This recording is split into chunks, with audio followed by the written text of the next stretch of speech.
E nessa noite, irmãos, eu gostaria de compartilhar com vocês algo que digo para você, faz mais de um ano que eu queria compartilhar, mas sabe aquele negócio que você entende que ainda não é o tempo? Então eu nunca conseguia elaborar exatamente aquilo que eu queria ter compartilhado anteriormente, mas com a graça de Deus, hoje, depois de tanto tempo, eu tenho aqui a mensagem justamente sobre esse tema que eu quero falar com vocês. Amém? Hoje, em específico. E irmãos, eu estava refletindo muito esses dias sobre a nossa prática cristã, sobre a nossa prática como pessoas que vivem uma vida em Cristo. E eu estava pensando que às vezes eu trago uma mensagem, eu compartilho alguma coisa que eu creio que é de Deus, e eu sempre gosto de trazer algo que serve para nós também no dia a dia, tipo uma aplicação prática daquilo que eu falo. E a maioria das vezes eu faço isso e eu penso, poxa, isso é saudável espiritualmente falando. Eu vou te falar por quê. Porque isso é bom para mim e para você, porque isso nos mostra, nos dá um norte, nos mostra a maneira como nós estamos caminhando. Serve como um termômetro para medir de que maneira eu e você estamos caminhando. Então, eu gosto muito de fazer isso. Mas hoje, de uma maneira muito específica, eu gostaria de falar justamente sobre esse tema, pensando na questão das obras que a palavra fala. Se você vê a Bíblia, ela está forrada de versículos que falam sobre obras, sobre aquilo que eu e você empreendemos a nossa força, a nossa energia, a nossa vida para que possamos construir algo em prol do reino. E eu gostaria de compartilhar exatamente sobre isso com vocês. Irmãos, a palavra de Deus, a Bíblia, ela tem um conjunto de princípios, um conjunto de situações aqui que o Senhor nos deixou, que nós seguimos e que nós obedecemos, amém? E isso é correto, é nossa obrigação como aqueles que se dizem filhos de Deus. E isso é bom também porque nós aprendemos a desenvolver o caráter de Cristo, nós conhecemos a pessoa de Cristo.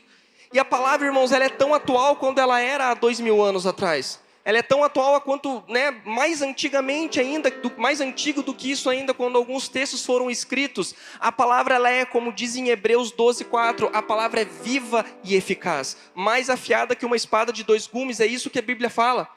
Então ela continua sendo eficiente para mim e para você. E irmãos, eu vou te falar uma coisa, eu me vejo numa responsabilidade com vocês hoje. Porque, irmãos, se eu não falar como que a palavra pode nos conduzir hoje, como que a palavra pode conduzir os meus passos e os seus passos no dia de hoje, você pode ter certeza, irmão, que se eu não fizer isso, alguém lá fora vai estar te falando o que você tem que fazer. Às vezes de uma maneira muito sutil, sendo levado por vãs filosofias. E irmãos, eu sinto essa responsabilidade de compartilhar isso com vocês. Uma vez, agora em fevereiro, vai fazer 7 anos que eu e minha esposa estamos aqui no Mevan. E um pouco antes disso, 7 anos e meio mais ou menos, eu estava numa outra igreja e o pastor falou algo que eu nunca mais me esqueci. Ele falou que ele tinha responsabilidade com aquele povo, de colocar eles para funcionar de alguma maneira, de que a responsabilidade dele diante daquilo ali, ele estaria passando por povo também, porque ele entendeu, de acordo com a palavra de Deus, que nós não podemos apenas ser crentes espectadores. E aquilo marcou meu coração até hoje eu carrego isso para mim. E dentro disso, irmãos, a palavra ela também nos instrui. Que além de um conjunto de princípios que nós temos, que nós vivemos, que nós desenvolvemos, a palavra também nos instrui que existem obras que eu e você devemos praticar. Porque, irmãos, não existe a possibilidade de eu moldar a minha vida de acordo com a palavra. Mas eu devo moldar. Desculpa que eu inverti aqui. Eu não posso moldar a palavra de acordo com a minha vida, mas eu vou moldar a minha prática, a minha vida de acordo com o que já está escrito, de acordo com o que já foi estabelecido. Amém? Então é assim que nós caminhamos. Nós não moldamos a palavra, mas é a nossa vida que é moldada a partir da palavra, a partir do que já está estabelecido. E a partir disso, irmãos, a partir desses princípios que nós vivemos, eu creio que as obras nos acompanham, as obras que nós praticamos.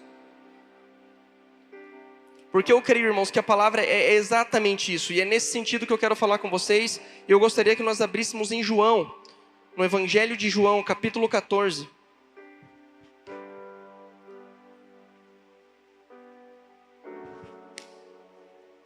O Evangelho de João, capítulo 14.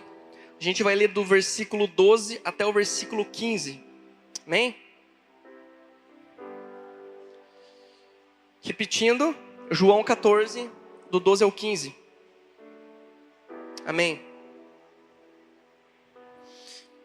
Amém? Todo mundo abriu? Quem não trouxe a Bíblia, você pode ler aqui, acompanhar com a gente aqui na tela, amém? Diz assim: na verdade vos digo, que aquele que crê em mim, também fará as obras que eu faço, e as fará maiores do que essas, porque eu vou para o meu Pai, e tudo quando pedirdes em meu nome, eu o farei, para que o Pai seja glorificado no Filho. Se pedirdes alguma coisa em meu nome, eu o farei. Se me amais, guardais os meus mandamentos. Amém? Até aí. Então aqui, irmãos, você vê que especificamente Jesus ele está falando sobre obras, sobre fazer as mesmas obras que ele, ou até maiores do que as dele. Você veja que ele diz o seguinte, ele diz assim: eu irei para o Pai. E ele foi para o Pai. Se você ler lá em Atos capítulo 1, ele fala sobre a ascensão de Jesus, e ele vai para o Pai. E eu e você, irmãos, como pessoas, como filhos de Deus, ficamos como representantes de Cristo aqui na terra. Então aquilo que nós colocamos nas nossas mãos, aquilo que nós empreendemos fazer aqui nessa terra, vai representar o Cristo que nós cremos. Amém? Só que veja, ele diz praticar as mesmas obras ou até maiores que as dele. Eu, irmãos, na minha mente limitada, não consigo me ver praticando obras maiores do que as de Cristo. Porque para mim ele é o maior, ele é o nosso mestre, ele é Deus. Mas se ele disse que é possível, amém, irmão, amém, eu creio, é possível porque ele disse, amém? Então, só que veja bem, existe uma condição para tudo isso. E a condição, a gente vê ali, ó, se me amais, guardais os meus mandamentos. Então, e ele começa o texto falando, na verdade, aquele que crê em mim. Então, irmãos, nós cremos nele. Nós o amamos, nós o obedecemos os mandamentos que ele nos deixou. E então faremos obras iguais ou até maiores do que as dele. Amém? E é dentro desse sentido das obras, de realmente do que nós temos feito aqui, que eu quero estar compartilhando com vocês essa noite. E veja bem, irmãos, tem ali no mesmo texto que a gente leu, tem um ponto que eu julgo o ponto mais importante de todos, que aquilo que nós fazemos, as obras que nós fazemos, elas têm um objetivo, elas vão alcançar um objetivo, e no texto fala que é glorificar o nome de Deus. Amém? Então é bem específico isso. As nossas obras, elas vão ter um objetivo, e esse objetivo que será alcançado é glorificar o nome do Pai. Mas, irmãos, eu vou te falar aqui, por que eu estou falando essas coisas aqui? Por que primeiro eu estou falando da palavra, de um conjunto de princípios, e daí eu estou caminhando para essa questão das obras? Porque é o seguinte, irmãos, eu e você, eu não sei como que você é, como que você vive, mas se nós vivemos de domingo em domingo, de final de semana em final de semana, frequentando um culto, e a partir disso nós não manifestamos nenhuma obra saindo desse lugar, irmãos, nós temos que rever a nossa caminhada. Porque se eu e você não manifestamos o Cristo que aqui nós recebemos, tem alguma coisa que nós temos que rever. Lembra que eu disse lá no início? Esse negócio da gente ver a palavra e como que eu posso aplicar no meu dia a dia serve como um termômetro para mim e para você. Então eu tenho que manifestar sim o Cristo que eu recebo aqui. Eu venho aqui, nós vimos aqui, nós compartilhamos uma palavra, nós adoramos a Deus junto. Existem algumas coisas que a palavra nos promete, que é nesse processo de comunhão que nós vamos receber. Por exemplo, se tiver 2 ou mais reunidos em meu nome, ali estarei no meio deles. A palavra nos promete isso. Nós nos reunimos aqui, nós provamos da presença de Deus, mas nós também temos que sair daqui, irmãos, e manifestar as obras, manifestar o Cristo que nós cultuamos aqui. É isso que deveria acontecer. Irmãos, eu penso muito nesse contexto nosso de igreja, mas eu penso também muito num contexto nosso como uma sociedade que está cada vez mais polarizada, que está cada vez mais esquerda para um lado, direita para o outro lado, e aquela briga, aquele negócio, sabe? Está cada vez mais complicado a gente falar disso. A gente manifestar uma opinião, manifestar um princípio que nós cremos, é quase que uma guerra quando nós falamos alguma coisa. E é por isso que é importante nós manifestarmos o Cristo com as nossas vidas e também, claro, com as nossas palavras, com aquilo que nós falamos, uma palavra de consolo, amém? E dentro disso, irmãos, eu vejo eu e você, eu vejo nós, a igreja, as pessoas, os filhos de Deus envolvidos em um tipo de construção, que nós podemos dividir em 2 partes, esse tipo de construção que nós estamos envolvidos. Ou nós construímos algo que é terreno, que fica, que permanece aqui, ou nós construímos algo no terreno que vai ecoar na eternidade. E, irmãos, às vezes, eu estou falando, mas você deve ter o mesmo tipo de percepção que eu, que muitas vezes nós nos encontramos em uma vida muito terrena, de todos os dias, aquela rotina, aquele negócio que eu acordo cedo, que eu vou, que eu trabalho, que eu volto, eu descanso, eu durmo, e vai um dia após o outro igualzinho. E isso, claro, a gente tem que viver isso, mas dentro do nosso dia a dia, de que forma que eu e você temos manifestado esse Cristo? Irmãos, eu vou falar uma coisa para vocês. Ser terreno, construir só coisas que permanecem aqui, é atribuir valor naquilo que é passageiro. É atribuir valor naquilo que perece, naquilo que é perecível. Eu fico imaginando nós investindo nosso tempo, nossa energia, nossa força, nossa vitalidade, irmão. E os dias vão passando e nós vamos envelhecendo e nós vamos investindo tempo, energia e força naquilo que vai ficar aqui. Um dia após o outro. E aqui dentro dessa mensagem que eu estou falando, eu quero que vocês abram comigo agora em Mateus 6. Mateus capítulo 6. Do 19 até o 21.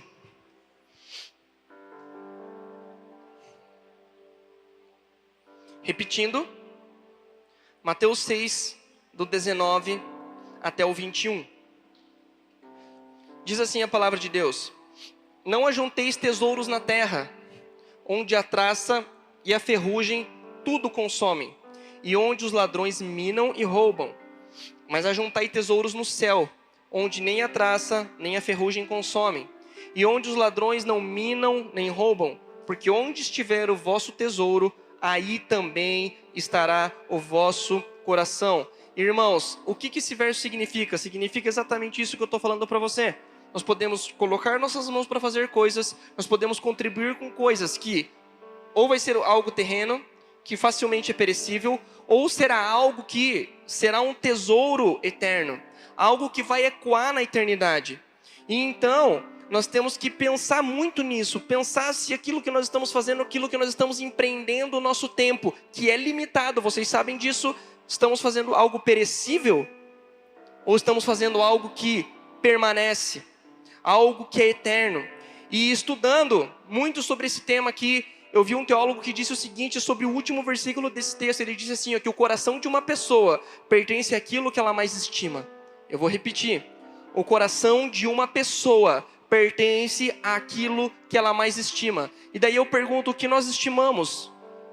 O que o nosso coração almeja nessa terra? O que o nosso coração almeja nessa vida?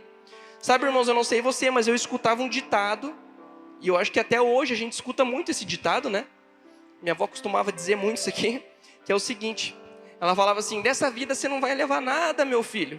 Né? Você vai acumular um monte de coisa, mas dessa vida você não vai levar nada. Tenho certeza que vocês já ouviram esse ditado.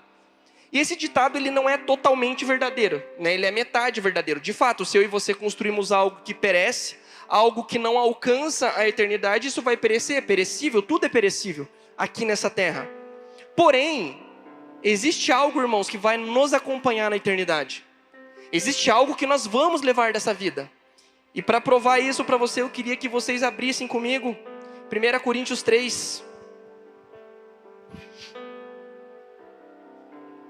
1 Coríntios 3, do 11 ao 14.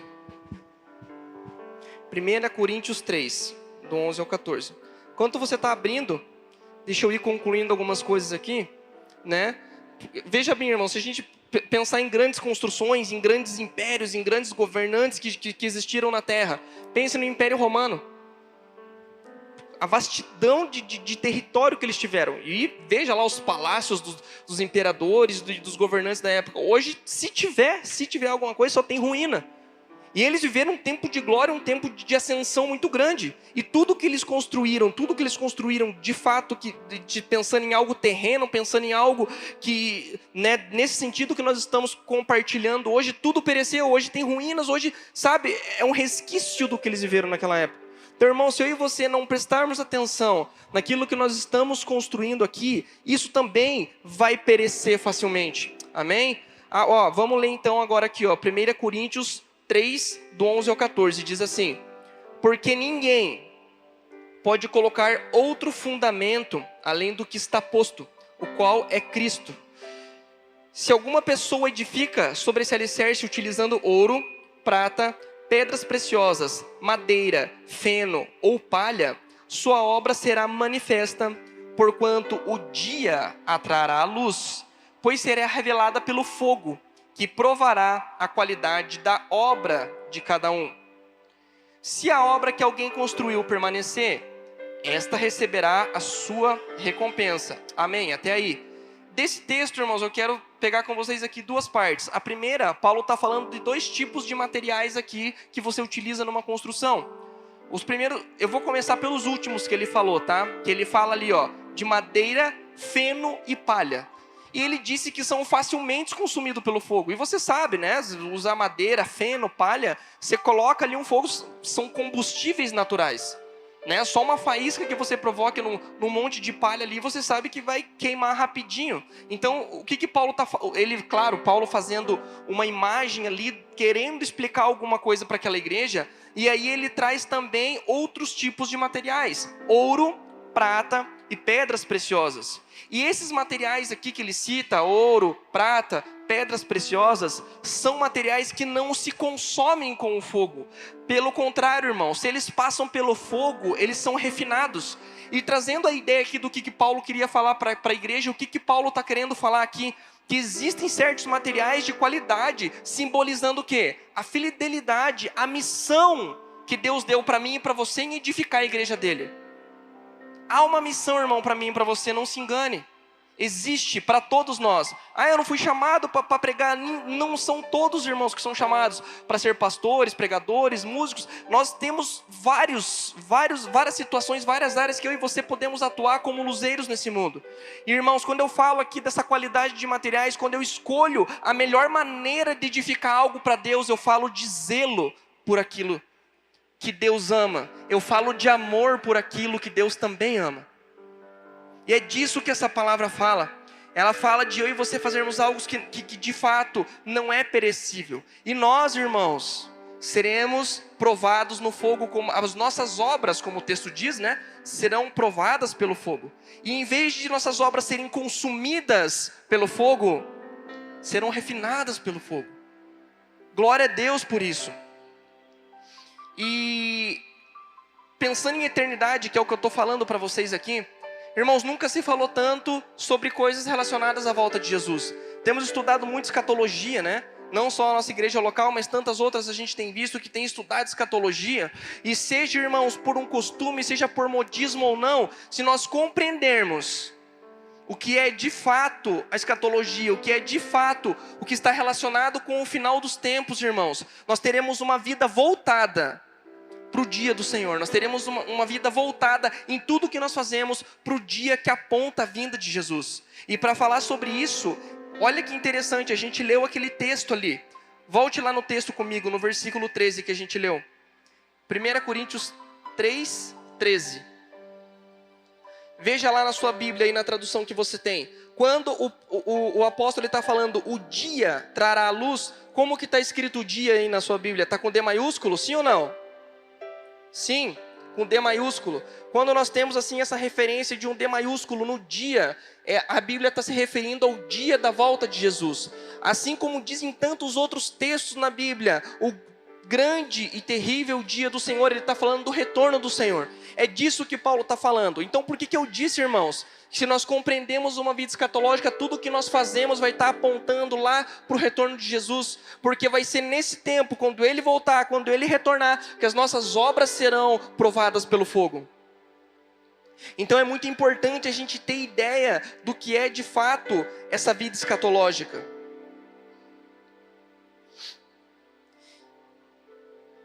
E as nossas obras, comprovando e confirmando esse texto que diz ali em 1 Coríntios, eu quero que você abra comigo em Apocalipse 22, 12.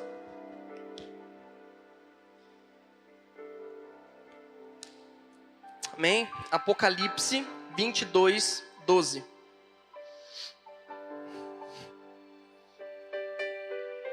Isso aqui é uma referência ao que a gente leu agora há pouco em 1 Coríntios capítulo 3. Olha o que a palavra diz, Apocalipse 22, 12. Eis que venho sem demora, e trago comigo o galardão para premiar cada um segundo as suas obras. Irmãos, Então as nossas obras, a única coisa que a gente vai levar daqui são as nossas obras. Mas como eu disse para vocês, existem dois tipos de obras que nós temos que prestar atenção. Ou algo que eu construo que é perecível, ou algo que eu construo que vai ecoar na eternidade. Por isso que nós temos que ter os olhos voltados para o dia do Senhor. E, irmãos, eu vou falar uma coisa para vocês, isso é totalmente coerente com a nossa caminhada, com a nossa origem e com o nosso destino. Abra comigo. Filipenses 3:20. Filipenses 3:20.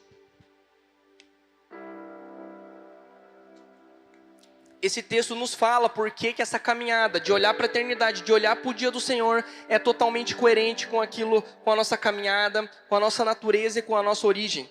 Filipenses 3:20. Diz assim: no entanto, a nossa cidadania é dos céus, de onde aguardamos com grande expectativa o Salvador, o Senhor Jesus Cristo. Amém? Até aí. Veja o que eles estão falando. Eles estão falando que a nossa cidadania é uma cidadania dos céus. Ou seja, esse conceito é a mesma coisa que eu falar assim, ó, eu sou cidadão dos céus. Amém? Então é isso que Paulo está falando. Só que, irmãos, Paulo... É muito interessante quando a gente começa a analisar um pouco mais detalhadamente as Escrituras, que Paulo ele usa muitos conceitos relacionados à época, relacionados a um povo de uma determinada localidade. E aqui para esse texto não é diferente. Sabe por quê? Porque se você for pegar ali a história dessa cidade que Paulo escreveu essa carta, a cidade de Filipos, é o seguinte, essa cidade... alguns anos antes ali deles receberem essa carta, essa cidade ela passou por uma guerra, né, na localidade ali. E Roma, então, depois dessa batalha, Roma estabeleceu aquela cidade de Filipos como uma colônia romana. Então, a cidade de Filipos era uma colônia do Império Romano. Dentro disso, irmãos, o que eu quero que... Dentro disso, aleluia. Oi. Amém? Dentro disso, o que eu quero falar para vocês? Sobre o que Paulo queria comunicar àquele povo. Porque o que Paulo fez? Ele usa justamente essa figura de que aqueles irmãos que viviam naquela localidade, que eles eram uma colônia de Roma, é o seguinte: se você chegasse para uma pessoa que vivia em Filipos e perguntasse assim para ela, você é cidadão de onde? Eles iam falar, eu sou cidadão romano. Eu moro aqui em Filipos, mas eu sou um cidadão romano. A minha cidadania é romana. Só que se você olhar os registros históricos, você não vê eles falando assim, olha, eu sou cidadão romano, moro aqui, mas eu não vejo a hora de que eu possa habitar lá em Roma. Não, eles não falam isso. Por que eles não falam isso? Porque eles sabiam da missão que eles tinham, né? Falando do cidadão romano, da missão que eles tinham naquela localidade, naquela colônia, em estabelecer naquele local a cultura e a influência romana. Amém? Então, Paulo traz isso para eles, falando especificamente para eles, para que eles pudessem entender o que é ter uma cidadania celestial. E aí, trazendo agora esse contraponto, irmão, se eu e você somos cidadãos celestiais, nós estamos, a igreja, na terra, amém? E eu e você, como um cidadão celestial, nós estamos representando a terra. Nós estamos aqui, irmãos, com uma missão também, de trazer vida e o governo do céu para essa terra. Quando nós cantamos aqui, ó, que venha o teu reino, né, a oração do Pai Nosso, venha o teu reino, nós oramos, venha o teu reino. Irmãos, o reino vem sobre mim e sobre você, mas deixa eu te falar uma coisa, cabe a mim e cabe a você manifestar esse reino. Nós somos responsáveis por manifestar o reino. Nós oramos, mas ele não vem e acontece de uma forma milagrosa, onde tudo muda, onde uma legislação celestial começa a atuar em nosso meio e as coisas acontecem. Não. Eu e você, irmãos, somos responsáveis por manifestar esse reino. E nós, representando, então, uma cultura celestial, estamos aqui, nessa terra, como cidadãos dos céus.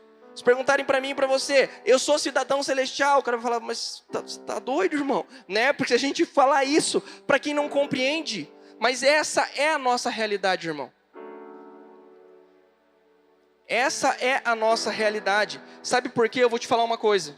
Nesses últimos dias, o que eu vejo? A gente sempre olhando o que está de errado. Poxa, Olha a situação lá que está acontecendo no estado, que negligência, né, do povo que não ajuda. Poxa, olha só o que aconteceu lá na Argentina, foi aprovado o aborto, que coisa ruim, que coisa... Sabe, a gente consegue ver essas coisas, é lógico. E é lógico que isso mexe comigo e mexe com você. Mas a pergunta que fica no meu coração, quantos de nós estão lá, irmãos, representando os céus e votando contra essas coisas?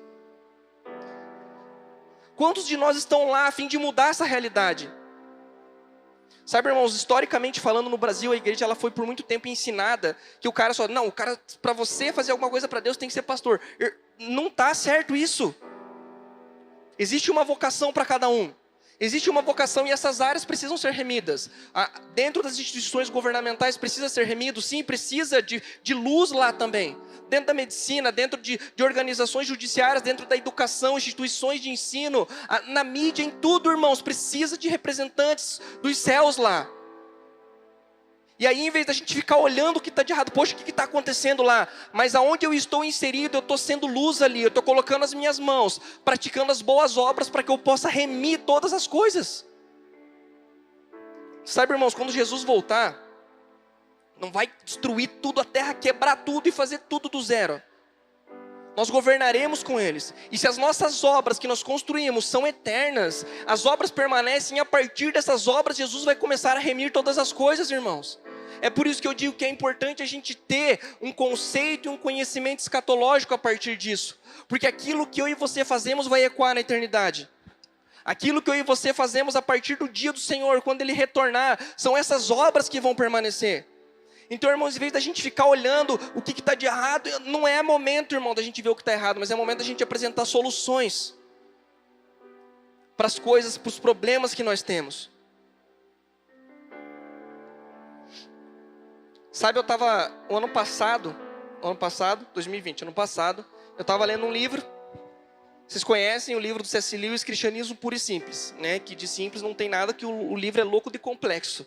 Bem complexo mesmo, mas ele disse uma coisa que eu lembro e que eu guardei para mim, que é o seguinte: ele falando isso na época dele que ele escreveu o livro, 70 anos atrás, mais ou menos, ele falou que na época dele, o povo dele lá da igreja, o povo da nação dele, eles esperavam que todos os problemas da sociedade fossem resolvidos de dentro do prédio da igreja, que o irmão ia sair dali da igreja, o líder, o pastor ia lá e ia resolver o problema.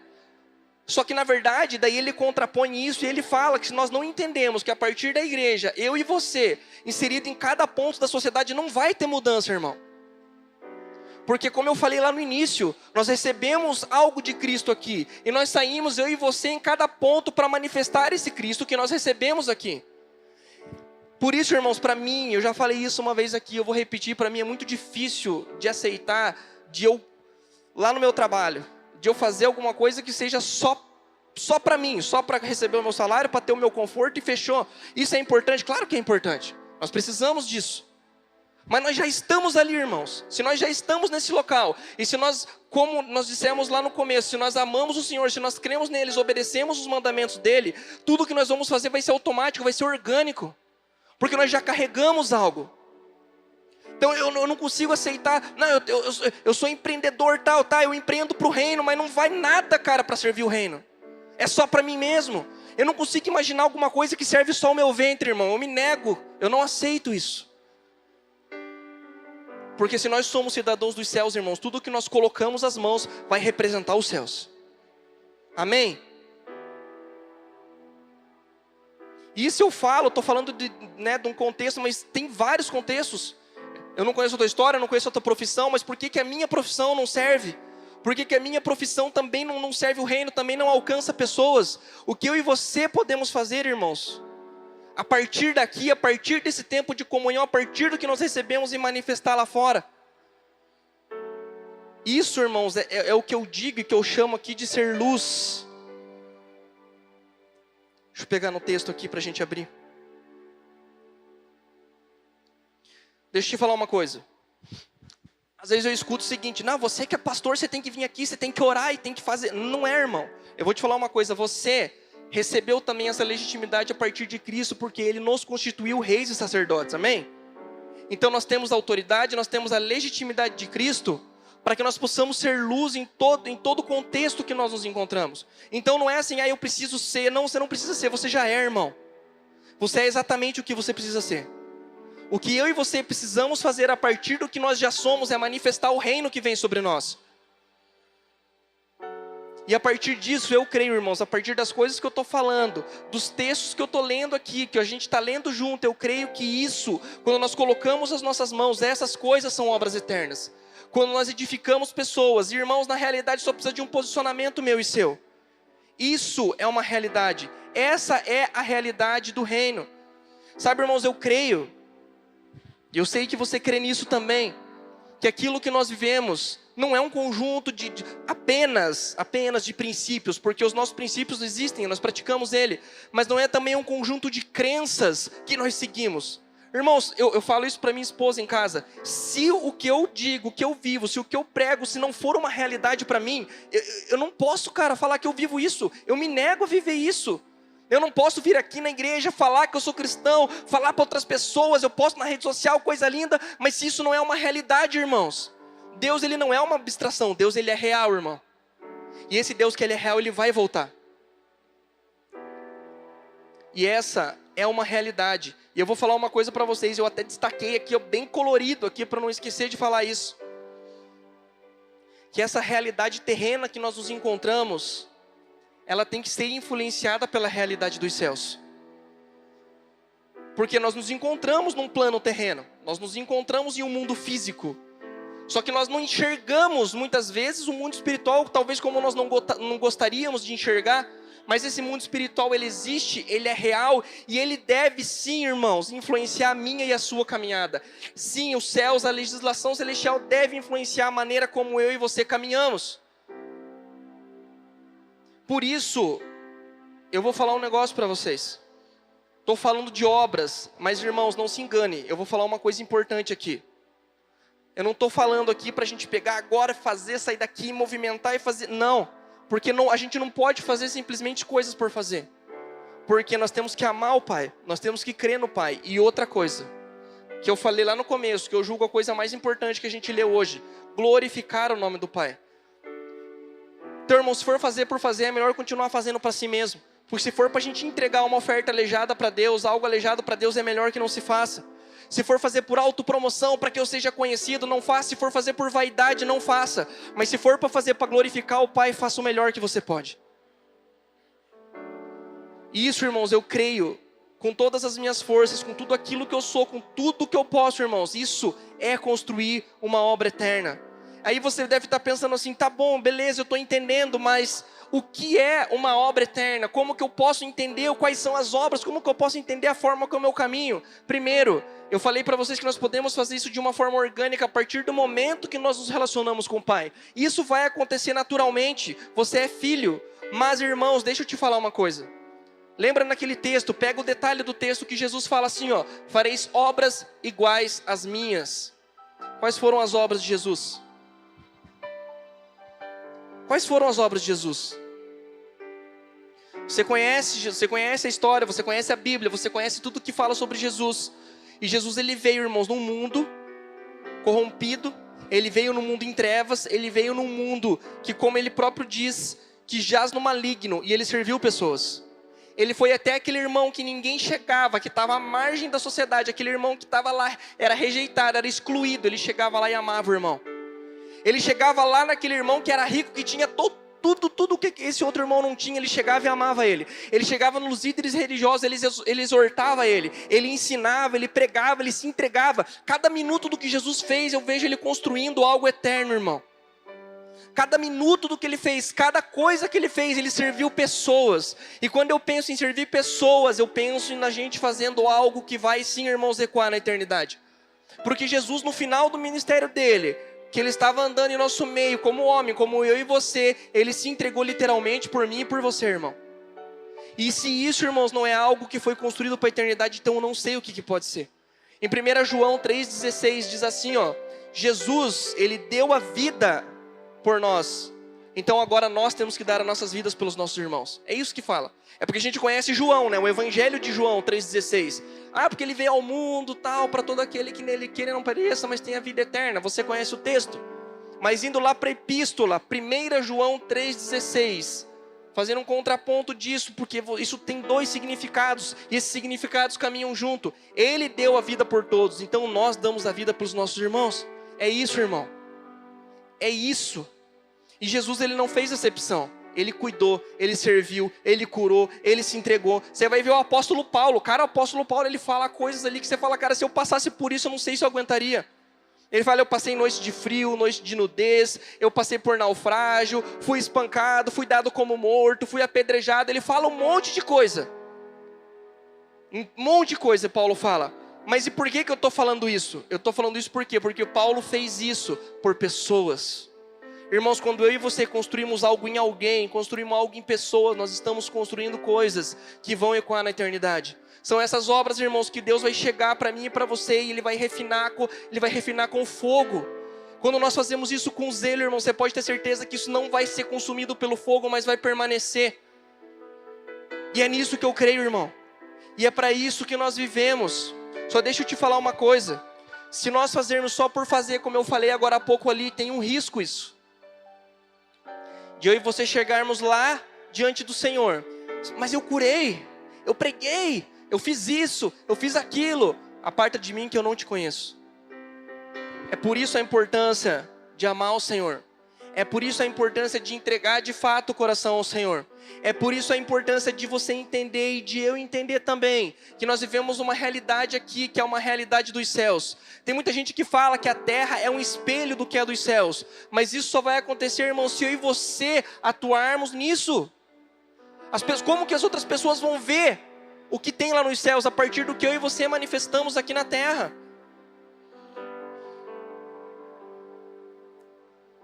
E agora, olha só, falando dessa situação que eu falei para você de Jesus, que realmente Ele fez obras eternas. Olha só que interessante, irmão.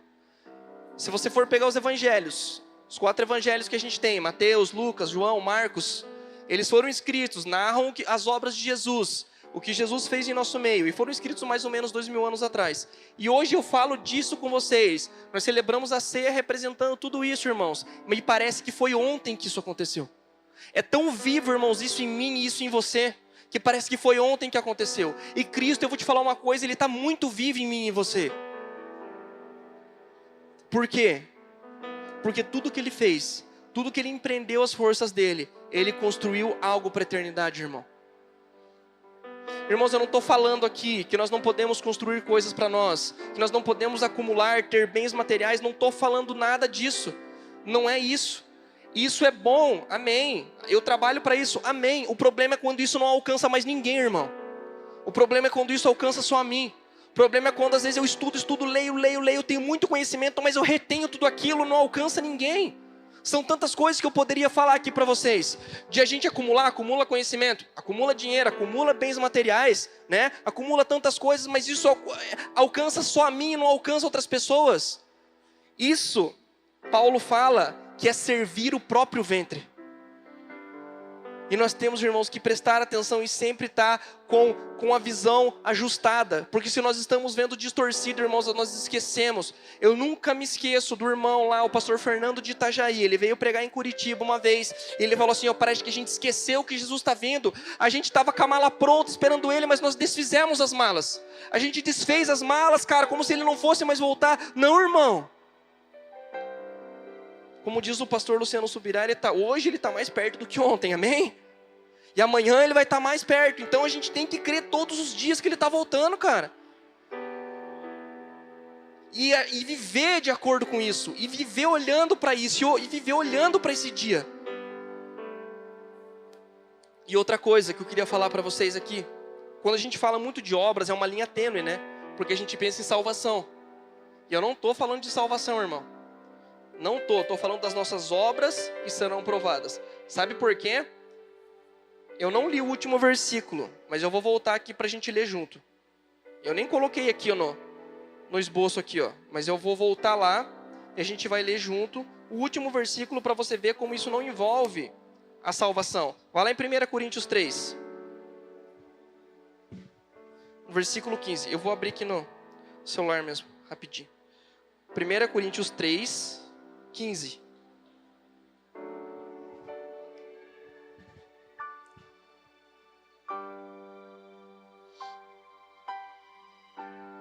1 Coríntios 3, 15. Aí então, veja no 14 ele fala: se a obra que alguém construiu permanecer, esta receberá a sua recompensa. Só que ele continua o texto, né? Olha o 15. Se a obra de alguém se queimar, sofrerá detrimento, mas o tal será salvo, todavia que como pelo fogo. Então veja, se as obras serão obras terrenas, beleza, o cara vai ser salvo, só que as obras dele não vão acompanhar, não vai ter galardão, não vai ter recompensa. É claro que eu e você não fazemos nada esperando um resultado, porque nós fazemos por amor àquele que nos salvou, por amor àquele que se entregou para nós, amém? Então, irmãos, eu não estou falando de salvação, não estou pregando contra a graça de Deus, mas eu vejo, como eu falei para vocês, eu tenho uma responsabilidade de te falar, que eu e você, como pessoas que representam os céus, que têm uma cidadania celestial, há uma responsabilidade, há uma missão para mim e você, para trazer o governo e a vida dos céus na terra. Existe essa missão, irmãos, e essa missão não é só aqui dentro dessas quatro paredes, é principalmente lá fora, quando eu e você estamos inseridos em uma sociedade, estamos inseridos em meio ao povo. Abra comigo, Filipenses 2.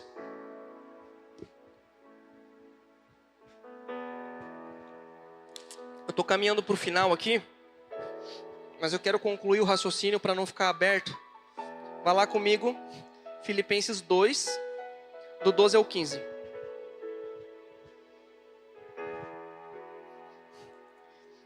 Eu vou completar essa ideia de salvação, tá? Filipenses 2, do 12 ao 15. Diz assim: sendo assim, meus amados, como sempre obedecestes, não somente na minha presença, porém muito mais agora na minha ausência, colocai em prática a vossa salvação. Eu vou ler de volta esse verso aqui. Colocai em prática a vossa salvação, com reverência e temor a Deus. Pois é Deus quem produz em vós tanto querer quanto realizar, de acordo com sua boa vontade.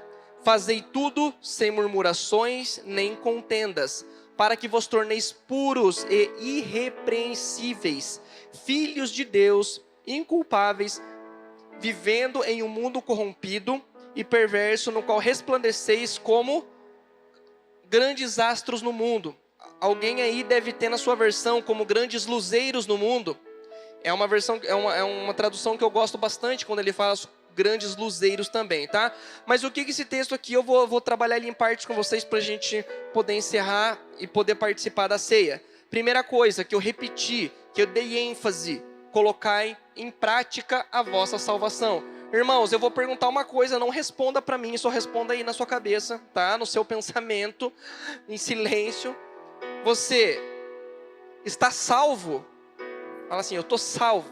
Salvo do quê? Né? A gente fala de salvação. Você se sente salvo em Cristo? Que Cristo, o que Ele fez é suficiente para mim e para você? Na cruz? Não fala, não sei, irmão, para você mesmo, por favor. Amém? Nós somos salvos, é a graça de Deus. É o que Ele fez. É o que dizem, né? O favor imerecido. Nós somos salvos dentro desse conceito que eu estou falando para vocês. Porém, o que Paulo fala aqui? Se você entendeu isso, Romanos 10, 9 diz assim, ó, que se com o coração eu crer e confessar com os meus lábios que Deus ressuscitou Cristo dentre os mortos, então eu serei salvo. A Bíblia fala isso. Só que como consequência, o que tem que acontecer? Se eu e você cremos nisso, porque tem que crer do coração, tem que confessar com o lábio, tem que confessar com as nossas vidas, tem que confessar tudo, todos os dias, irmãos, com a nossa prática. Se isso realmente acontece, nós temos que desenvolver, colocar em prática a nossa salvação. Nós vivemos e nós caminhamos sobre um fundamento que nós lemos. Esse fundamento é Cristo. Por isso que nós não podemos construir nada sobre esse fundamento que não seja Cristo, que não seja sobre Cristo, que não seja sobre a pessoa de Cristo. Então nós colocamos em prática a nossa salvação. A salvação, irmãos, não é esperar Cristo voltar para que Ele busque a sua igreja e a gente vai e vive eternamente com Ele. Meu Deus, coisa linda. Não é só isso, irmãos. E eu vou dizer uma coisa para vocês, não é a coisa principal. A coisa principal é que eu e você, como cidadãos dos céus, coloquemos em prática a nossa salvação. E Paulo continua com reverência e temor a Deus. E ele continua, ele vai falando do texto e ele fala dos luzeiros lá no final. E sabe o que é interessante? Para falar dos luzeiros, ele fala que nós somos luzeiros em um mundo corrompido. Pensa no luzeiro da seguinte maneira: quando que você consegue ver os astros no céu, estrelas, luzeiros? Quando está escuro, quando está à noite. De dia a gente não enxerga. A não ser uma rara exceção, quando acontece alguma coisa, nós não enxergamos, tem que estar escuro. E isso Paulo traz a referência de um mundo corrompido, de um mundo em trevas, em que eu e você somos luzeiros no mundo. Olha como é que ele fala. E o que eu vejo na minha mente? Isso, alguém que ilumina um lugar. Ser um luzeiro é alguém que é facilmente visto. Cara, quando tem uma estrela no céu, não tem nada no céu, o céu está bem escuro, mas tem uma estrela lá, facilmente eu enxergo ela. Quando ele fala em luzeiros e um mundo corrompido, que eu vou trazer aqui para vocês, um mundo em trevas, um mundo que jaz no maligno, como Jesus disse, eu vejo esse luzeiro facilmente destacado, irmão. Facilmente visto, facilmente observado, facilmente notado. E eu creio, dentro disso que eu estou falando para vocês, que isso vai acontecer por meio de obras eternas que eu e vocês fazemos. Porque, cara, não tem como, irmão. Tem que ter alguma coisa diferente. Tem que emanar algo diferente de mim e de você. Como a própria palavra diz, nós exalamos o bom perfume de Cristo. É o perfume de Cristo, irmão. Exala de mim e de você. E isso ocorre sim por meio dessa prática. Sabe, pensando no luzeiro, irmão, eu penso num farol. Antigamente os faróis eles eram mais utilizados para navegação. Mas imagine o cara lá no meio do oceano, o cara está chegando num determinado continente, ele olha aquele farol destacado lá longe, aquela luz que guia, aquela luz que dá destino, aquela luz que se destaca no meio da escuridão. É isso que Paulo está falando que eu e você somos, irmão. Amém para isso? É isso que Paulo está falando que nós somos como os luzeiros nesse mundo. Só que, irmãos, a própria palavra diz, não dá para esconder a luz. Não dá para você pegar a luz e esconder ela. Então nós manifestamos aqui, agora a gente está aqui dentro da igreja, nós estamos todos juntos aqui, todo mundo sendo luz, legal. Mas e quando um sai ali onde não tem luz nenhuma? Não dá para esconder, irmão. É por isso que eu disse, a igreja hoje ela é levada a pensar, ela é levada a refletir, ela é levada a analisar as escrituras, ela é levada a analisar uma forma como ela caminha, ela é levada sim, irmãos, a estudar, a buscar uma vocação para que ela possa servir a Deus dentro disso também. Isso é maravilhoso, isso é totalmente saudável espiritualmente falando. E irmãos, eu e você como luzeiros, para ir caminhando para o fim, é de verdade, em nome de Jesus, nós representamos o símbolo da nova vida de Deus, a vida de Deus que para um mundo que muitas vezes só conhece um caminho de morte, só conhece uma vida de pecado, eu e você somos a nova vida, uma vida que Deus deu. E, irmãos, é aquele negócio de você chegar lá no fim. Lembra o que eu falei no começo? A gente empreende força, a gente empreende energia, é você chegar lá no fim, cara, e você fala assim, cara, eu não corri em vão. Paulo fala isso, eu não corri em vão, dentro do que me foi proposto, dentro da porção que me foi confiada, eu servi o Senhor nisso, o que me foi proposto, o talento que me foi entregue, eu multipliquei ele, eu não enterrei esse talento, eu me esforcei, eu não corri em vão, eu amei o Senhor, eu obedeci os mandamentos dele, eu entendi o que eram obras eternas. E daí quando a gente chegar lá, o que Deus vai falar, irmão? Servo bom e fiel, entra no gozo do teu Senhor, é o que a palavra fala.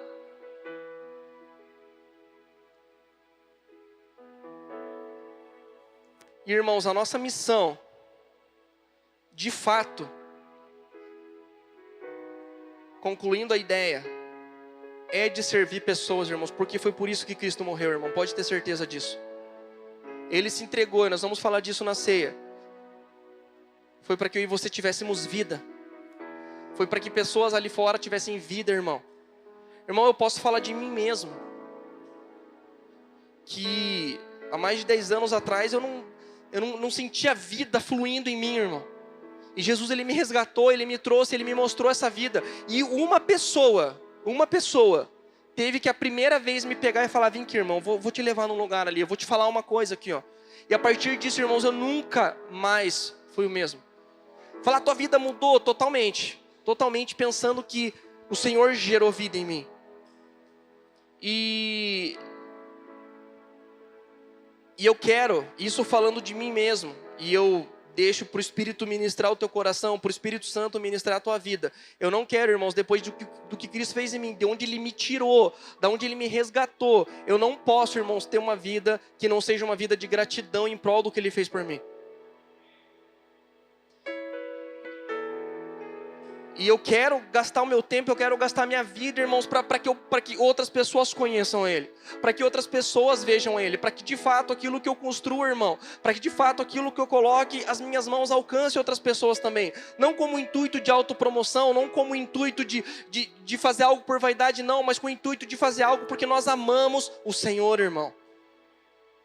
Nós já tiramos aquele negócio da nossa cabeça. Se eu pecar eu vou para o inferno, se eu fazer isso. Esquece isso, irmãos. Esquece assim, se eu não fizer, eu não vou estar agindo em gratidão com aquilo que o meu Senhor já fez por mim.